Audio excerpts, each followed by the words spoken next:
ఏమైనా చేయగలడు. ఆయనకి ఏమైనా అసాధ్యమైందా? పాటలే పాడుకుందాం. అసమానుడైన వాడో అవమానపరసడు నిన్ను, ఓటమి ఎరుగని మన దేవుడు ఓడిపోనివ్వడు ఇతరులకు కాదు, అది మనకి. Praise the Lord. ఓడిపోనిస్తాడా? నేను ఎప్పుడైతే ఆ తీర్మానం చేసుకున్నానో, ఆ విశ్వాసంతో ఉన్నానో, ప్రేమైనటువంటి దైవజనులారా, మీ అందరికీ వందనాలు. నేను అద్దంకి ఫస్ట్ ఆ డబ్బులు మానేశాను.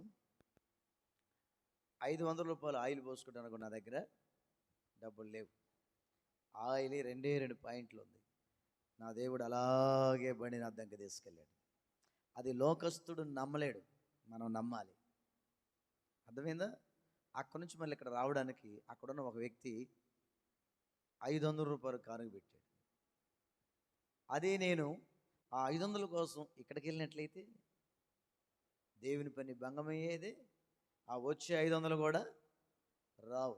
అంటే బైబిల్ ఏం చెప్తుందంటే, విశ్వాసమునకు కర్తయు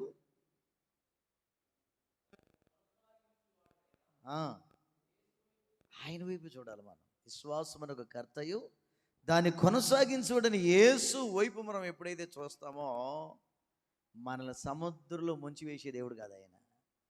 ఆయన వైపు చూడకుండా పక్కకు చూసాడు. స్తోత్రం చెప్పండి, హల్లెలూయా. ఆయన వైపు చూడకుండా సముద్రం వైపు చూశాడు, అలల వైపు చూశాడు, సమస్యల వైపు చూశాడు. ఏమైపోయాడు తెలుసుగా? సేవకులేగా మనందరం. మునగసాగాడంట. ఏమయ్యాడయా? మునగసాగాడు. ఎవరైనా